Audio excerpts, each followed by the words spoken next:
Welcome back to When History Happens. Today we're stepping into one of the most horrifying weather disasters in American history.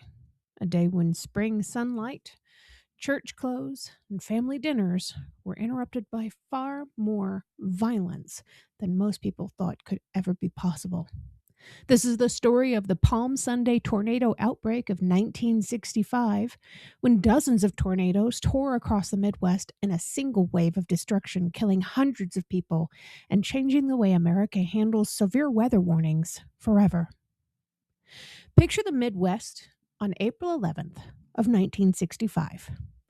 It's Palm Sunday across Illinois, Indiana, Michigan, Ohio, Iowa, and Wisconsin. Families are finishing church services, driving home in their Sunday best, gathering for meals, or stepping outside because the weather feels unusually warm and quite welcoming after a miserable late winter. March had been cold and snowy. Spring had been dragging its feet. But now, suddenly, the air feels soft and almost cheerful. Temperatures are rising. The sky looks to be opening up in places. People are ready to breathe again. This is what makes this story so chilling. Disasters that arrive in darkness already feel frightening, but disasters that arrive on a bright and pleasant afternoon feel almost rude, like reality has broken some sort of an unwritten rule. By the middle of the day, the atmosphere over the central United States is becoming dangerously unstable. Far above the ground, powerful winds are racing across the sky. Warm, moist air is pushing northward. Dry air is sliding in above it. The entire setup is becoming a machine built for violent storms. Meteorologists can see the signs of trouble developing, but in 1965, weather forecasting is still limited to quite a bit compared to what we know today. Radar coverage is sparse and communication is uneven at best. Warnings do exist, but they're not always able to reach the people who need them the most. And that's one of the most haunting parts of this story. This was not a case where no one saw the danger coming. Some people did. The problem was getting that information into homes, into cars, into churches, and in the hands of ordinary families before the storms arrived. The larger weather system driving this outbreak begins as a powerful low-pressure system over the high plains in the region of the Dakotas. The day before the worst destruction, severe weather had already broken out farther south, producing tornadoes from Kansas to Missouri border into Arkansas. One violent tornado had struck Conway, Arkansas, killing people and injuring many more. That alone would have made headlines, but this was only the opening act. By the morning of April 11th, weather balloons and other observations reveal winds at astonishing speeds high in the atmosphere. A strong jet stream is in place. A warm front is lifting north through Iowa, Illinois, and Indiana. Sunshine pours in this warm sector, helping fuel the instability. Dew points, a key measure of moisture in the air, climb northward into areas that do not normally feel this humid so early in the year. By afternoon, the setup, it's explosive. The atmosphere is now primed for supercells, the rotating thunderstorms capable of producing the most violent tornadoes. And once they begin to form, they don't waste any time. The first tornado of the day touches down in eastern Iowa.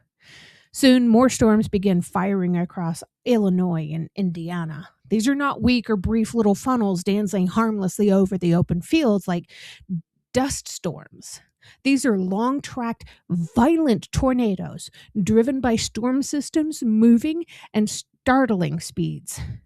Some of these are broad, powerful, and wrapped in rain. Some appear as twin funnels. Some contain smaller internal spinning vortexes, intensifying the destruction in terrifyingly uneven patterns. One house may be completely obliterated while another nearby or even next door is left standing, scarred, but still intact. At the time, many people still believed that tornadoes could somehow jump around randomly. The Palm Sunday outbreak would help to change that understanding, at least for meteorologists. There are still many people today who still believe that tornadoes can jump around randomly. But we got an education that day. One of the first devastating tornadoes struck Crystal Lake, Illinois. It tore through neighborhoods, damaging businesses, ripping apart homes, and throwing cars across parking lots. In subdivisions, entire blocks are reduced to splinters and rubble. Families are killed in homes that seem to vanish from their foundations. Debris is carried astonishing distances. The tornado leaves a scar through the town and moves on, as if destruction is simply part of its route. Then Indiana begins to suffer. One of the best-known tornadoes of the day forms near Wakarusa and moves toward Goshen and Middlebury. It becomes especially infamous for what happens near the Midway Trailer Court. A reporter named Paul Huffman, covering the severe weather, notices the tornado approaching and begins taking photographs. Those images become some of the most famous tornado photographs in American history because they show the storm evolving into twin funnels as it strikes the trailer park. Imagine the terror in that moment. A violent tornado is coming toward a trailer park, one of the most vulnerable places possible in severe weather. Trailers often offer almost no protection against tornado force winds. And when this storm hits, it completely obliterates much of the trailer court. Homes are shredded, families are trapped, and this damage is catastrophic. But the outbreak is still far from over. Another violent tornado, one of the deadliest of the day, tears through Dunlop, Indiana. This storm arrives after an earlier tornado has already caused major destruction very nearby. Communications are down. Power lines are down. Rescue operations are already strained because they're already underway because of the earlier storm. Many people have had very little warning, or what warning they had came amid confusion and chaos. The Dunlop tornado intensifies into a brutally violent storm and devastates neighborhoods, including the Sunnyside subdivision, where homes are swept away and entire sections of the community are essentially erased. This becomes the deadliest single tornado of the whole outbreak. Elsewhere in Indiana, another major tornado tears through Rushville, Alto, Kokomo, Greentown, and Marion. Communities are left shattered. In some places, the damage reaches almost unbelievable levels. Homes are flattened. Apartment buildings are torn open. Shopping centers are wrecked. People are killed in cars, in homes, and in places where they thought they could ride out the storm safely.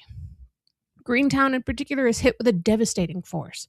Entire subdivisions are completely destroyed. Families lose everything in a matter of seconds. And while Indiana suffers terribly, Michigan is also being ripped apart. 2 massive tornadoes strike from the area near Orland, Indiana, into southern Michigan. Because phone lines are already down, emergency services in Indiana cannot effectively warn people farther ahead in Michigan. That means communities in the path are left even more vulnerable. The tornado moves through places like Coldwater Lake, Hillsdale County, Manitou Beach, Devil's Lake, and Tecumseh. One tornado grows enormous, up to roughly 2 miles wide at one point. Homes along lake shores are obliterated. Families entirely are killed. A freight train is hurtled into a lake. Churches are struck. Cottages are destroyed. In one church at Manitou Beach, Palm Sunday worshipers are trapped under debris after the tornado strikes during their services. Some survive beneath the wreckage for hours, while many others do not. One of the most heartbreaking details from this outbreak is that some families survived one tornado only to be struck by another later on. In one area, homes were hit twice.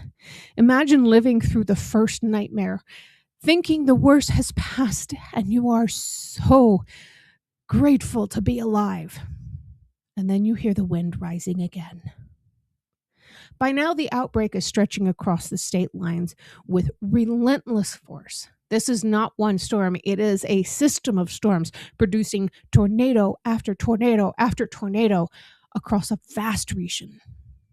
In total, 55 confirmed tornadoes strike during the outbreak period, with the worst concentrated on April 11th into the early hours of April 12th. The destruction stretches across 6 Midwestern states, with damaged paths that cover enormous distances. And now we come to one of the most shocking truths of this entire story. The weather experts were not asleep at the wheel. In fact, forecasters had recognized this threat ahead of time. Tornado watchers had been issued. Reports came in early. A radio station in Cedar Rapids, Iowa, even used an aviation radar unit mounted on its building to track severe weather. And a reporter there phoned Weather Bureau offices to report the first tornado of the day. For the first time in the history of the U.S. Weather Bureau, an entire forecast office area in northern Indiana was placed under what became known as a blanket tornado warning. Well, that sounds impressive. And in one sense, I suppose it was. But it still was not enough. The public warning system in 1965 simply did not function well enough to deliver urgent information to ordinary people in real time. Many families were still in church. Many were outside enjoying the first truly warm day. Many were driving. Some didn't hear the radio. Some did not understand the terminology being used. At the time, the distinction between a forecast, an alert, and an immediate danger was not always clear to the public. Even when the warnings existed, many people did not grasp the seriousness, or they never received the messages at all. So the horrifying reality is, many of the people who died on Palm Sunday in 1965 were not victims of a completely unforeseen disaster at all. They were victims of a warning system that could identify the danger, but could not effectively deliver that danger message to the people in its path. But this failure in 1965 changed American weather history. As evening falls, the storms continue eastward into Ohio. Even late at night, tornadoes are still causing death and destruction. Near Pittsville and Strongsville, Ohio, another powerful tornado devastates homes and small communities. In Pittsfield, buildings including churches and the town hall are destroyed. In Strongsville, ironically named, homes are leveled and some are swept clean from their foundations.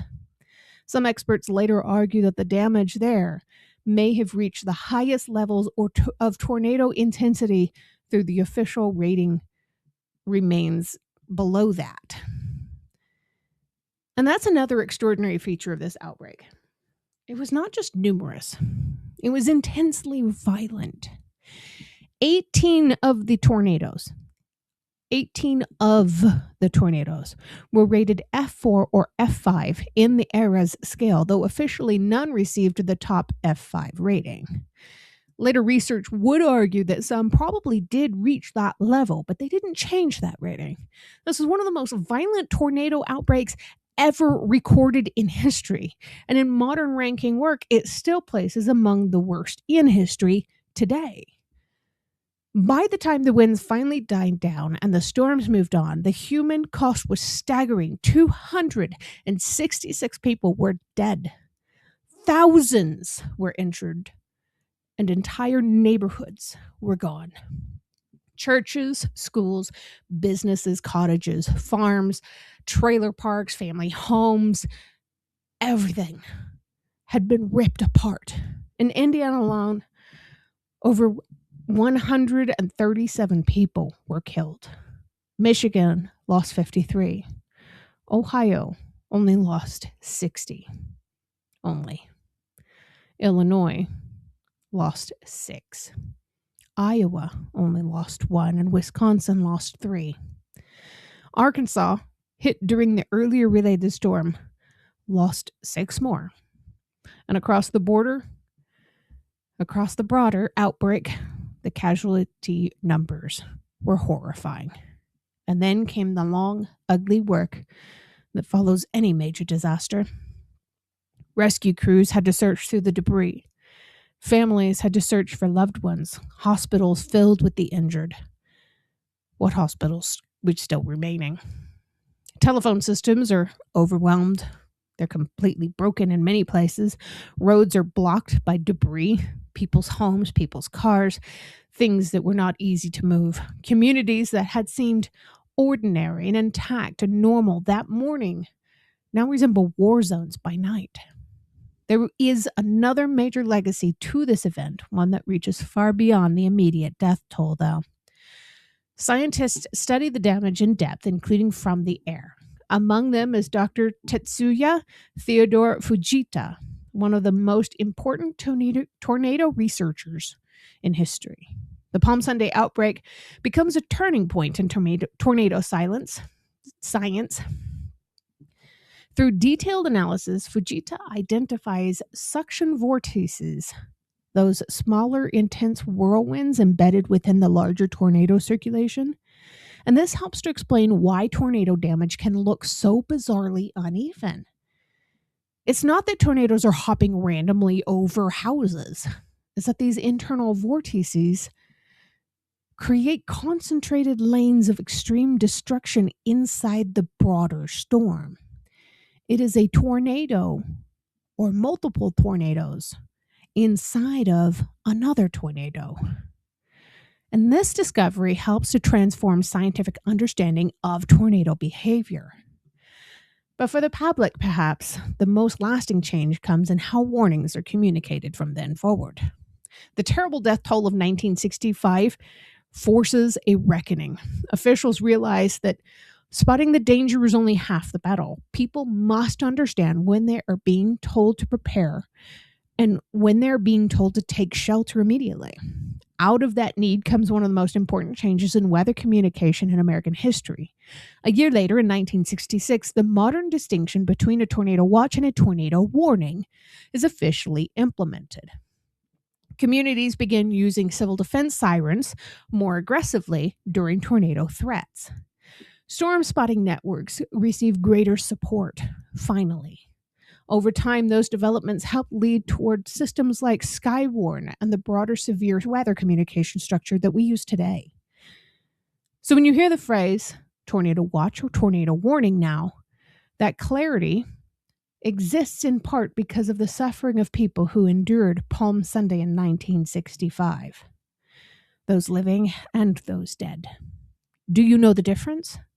Definitely leave that comment below. I think those who live in the tornado belt are going to be more inclined to know what the difference is.